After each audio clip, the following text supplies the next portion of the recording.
Bonjour à tous, ici Yen Bui et vous êtes sur un nouvel épisode du podcast Cultiver la croissance digitale de votre business. Avec ce podcast, j'accompagne les hébergeurs touristiques, des professionnels mais aussi des particuliers pour booster leur visibilité en ligne et ainsi augmenter leur taux de réservation.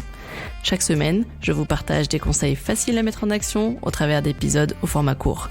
Aujourd'hui, nous allons voir pourquoi avoir une stratégie des réseaux sociaux et comment la mettre en place pour développer son business de location saisonnière. Alors installez-vous confortablement et c'est parti pour l'épisode du jour.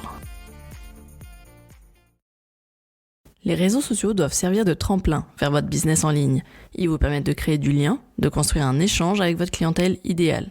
Votre présence sur les réseaux sociaux doit servir cet objectif de création de communauté. Mais attention, soyons réalistes, un fan ou un follower ne deviendra pas forcément un client direct. D'où l'intérêt de développer une audience importante afin d'aller capter votre cœur de cible. Dès le départ, je vous invite à vous poser les questions suivantes. Quelle audience souhaitez-vous développer ? Sur quels réseaux sociaux et comment comptez-vous toucher cette audience ? Pour rappel, dans le cadre d'un hébergement touristique, les réseaux sociaux doivent répondre à un objectif de visibilité et de notoriété avant tout. La finalité étant d'envoyer votre audience sur votre site web professionnel en vue d'une demande de réservation. Je vous renvoie par ailleurs au premier épisode du podcast qui a été dédié aux 8 bonnes raisons d'avoir un site web professionnel pour sa location saisonnière. L'audience que vous devez développer sur les réseaux sociaux correspond à la clientèle que vous avez ciblée pour votre offre d'hébergement touristique. Pour autant, on peut élargir l'audience à une clientèle de voyage en quête d'inspiration et de nouvelles destinations à explorer. Pour résumer cette introduction, je dirais que les réseaux sociaux doivent servir de tremplin pour votre business en ligne. Ils vous permettent de créer du lien, de construire un échange avec votre clientèle idéale. Pour autant, les réseaux sociaux ne sont pas, à mon sens, le seul outil que vous devez développer pour générer des réservations. J'insiste vraiment sur la nécessité de vraiment concevoir les réseaux sociaux comme un tremplin vers votre site web. Cela étant dit, voyons maintenant comment on peut mettre en place sa stratégie des réseaux sociaux pour développer et générer des réservations de sa location saisonnière. La première étape consiste à définir sa clientèle idéale, c'est-à-dire son cœur de cible.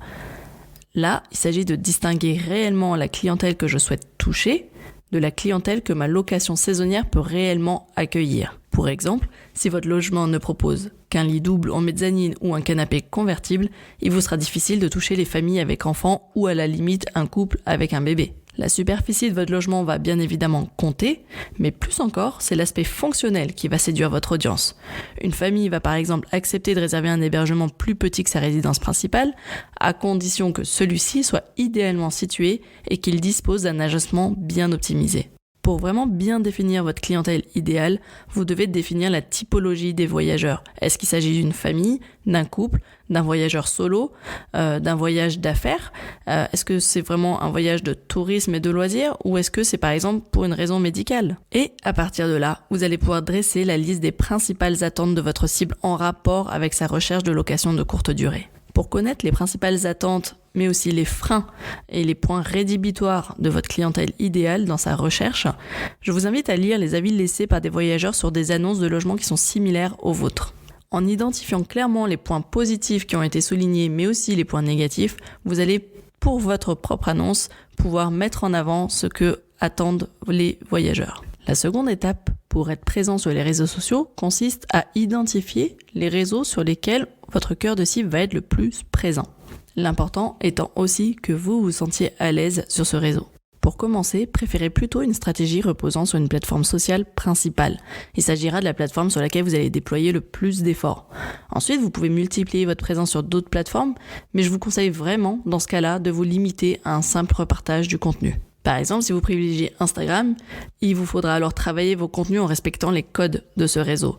Travaillez les formats de vos images, vos légendes de publication et surtout, soyez actifs. Le plus important pour développer son audience sur les réseaux sociaux, c'est de répondre aux messages et aux commentaires et commenter aussi d'autres publications sur d'autres comptes liés à votre stratégie. Je vous donne un exemple. Pour gagner en visibilité auprès d'une clientèle potentielle, vous avez pourquoi pas la possibilité de commenter les différentes publications partagées par votre destination, votre office de tourisme. Ainsi, vous allez être un peu plus visible. N'oubliez pas non plus sur Instagram d'utiliser les stories et les réels afin de gagner davantage en visibilité. Alors, point de vigilance, j'attire réellement votre attention sur le fait qu'il est formellement interdit, je dis bien interdit, de commenter une publication tierce en partageant son annonce de location. Parole de community manager de promotion touristique, c'est un comportement à bannir. Moi-même, quand j'étais community manager, je masquais ce genres de commentaires qui n'apportaient pas de valeur ajoutée, mais uniquement un aspect promotionnel. Et ça, c'était vraiment pas agréable à devoir gérer ce type de commentaires qui n'apportaient rien en fait à la clientèle. Donc pour résumer ce point, choisissez un réseau social prioritaire à travailler et ensuite vous allez pouvoir relayer vos contenus sur d'autres plateformes sans y passer trop de temps.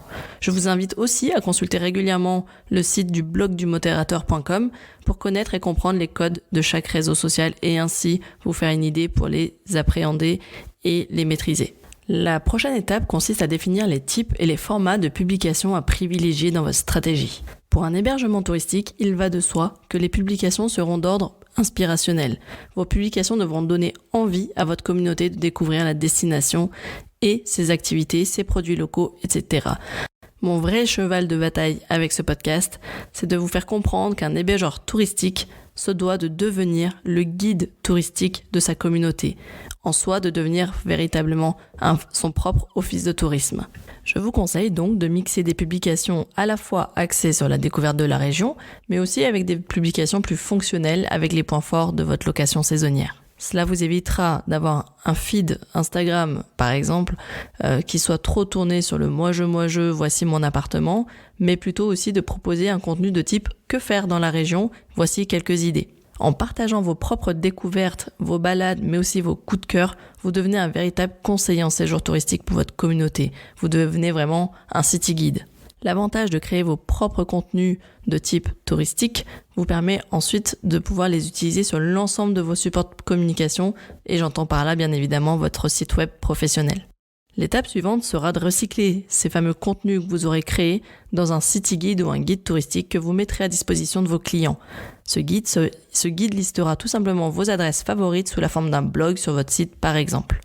Pour mettre en place votre stratégie de présence sur les réseaux sociaux, l'étape suivante consiste à définir la fréquence de publication. Personnellement, je trouve qu'une publication régulière d'un post par semaine est plus que correcte pour un hébergement touristique. Une fois toutes les 2 semaines est envisageable, mais ça me paraît un peu faible. L'idéal serait à minima 2 à 3 fois par semaine. Mon expérience de community manager en office de tourisme m'a vraiment prouvé qu'il valait mieux en garder sous le coude, comme on dit.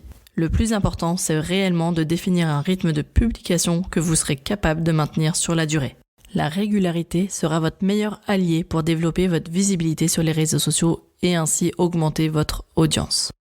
J'ai bien conscience que pour la plupart d'entre vous, c'est difficile de rester régulier, surtout quand ce n'est ni notre métier ni notre activité principale. Pour autant, votre présence sur les réseaux sociaux doit faire partie intégrante de votre stratégie business, et je dis bien business de location saisonnière. Pour ma part, j'ai mis en place un système afin de publier du contenu régulièrement et je vais vous le partager ici en quelques points que je détaillerai par la suite dans d'autres articles à venir.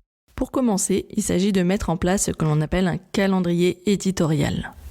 Il s'agit de lister tous les contenus que l'on souhaite produire et définir ensuite leur date de publication idéale en respectant la saisonnalité touristique et économique. Dans votre calendrier, pensez bien à positionner les fêtes et les périodes de vacances scolaires. Le plus fastidieux reste la liste des idées de contenu à produire et c'est pour ça que je vous ai concocté un calendrier éditorial à mettre en place sur l'outil Trello que vous pouvez télécharger gratuitement sur mon site internet yenbui.fr. Par ailleurs, le fameux blog du modérateur.com publie gratuitement chaque année sur son site un calendrier marketing qui vous sera sans doute très utile aussi. Une fois que l'on a défini son calendrier, reste l'organisation de la production de contenu. Et oui, lorsque l'on souhaite réaliser ses propres contenus, cela nécessite beaucoup de temps, on va pas se mentir. Il est donc vraiment primordial pour vous de bien organiser cette production de contenu en amont. Mon conseil quand on souhaite produire ses propres contenus, c'est de prévoir dans son agenda une présence sur place une fois par mois ou par trimestre. En gros, soyez vos propres clients le temps d'un séjour chez vous. Ça vous permettra en plus de vous rendre compte de l'aspect fonctionnel ou non de votre logement et du coup de passer à certains ajustements pour l'améliorer. Durant votre séjour dans votre logement, partez en balade, en excursion, glanez des brochures, prenez des centaines et des centaines de photos et vidéos qui alimenteront ensuite votre stratégie de contenu pour le mois ou le trimestre à venir. Mettez-vous donc bien à la place de votre client et de la même manière que lui, pensez à réserver toutes les activités que vous souhaitez mettre en avant. Après votre séjour, vous aurez alors assez de contenu pour pouvoir les utiliser et les poster au fil du temps. Une astuce lorsqu'on n'a pas forcément la possibilité de venir sur place ou de séjourner dans son logement, c'est tout simplement de partager du contenu d'autres comptes. Pour cela, n'hésitez pas à vous abonner à d'autres comptes. Je pense notamment au compte de la destination, donc généralement qui est géré par l'Office de tourisme, mais aussi des comptes des différents prestataires d'activités, autres loueurs, restaurateurs, etc. présents sur votre territoire. Grâce aux différents hashtags, vous aurez aussi la possibilité de repérer du contenu partagé par d'autres personnes ayant visité votre région et en leur demandant l'autorisation au préalable, vous pourrez très bien repartager leur contenu. Pour garder vraiment la totale maîtrise du contenu sur vos réseaux sociaux, je vous invite vraiment à mixer vos propres contenus avec des contenus tiers. Moi, je vous invite plutôt à privilégier par exemple un 70% de vos contenus et 30% du contenu d'autres partenaires et d'autres voyageurs. Et voilà, avec ça, vous avez toutes les premières cartes en main pour vous lancer sur les réseaux sociaux si ce n'avait déjà été fait.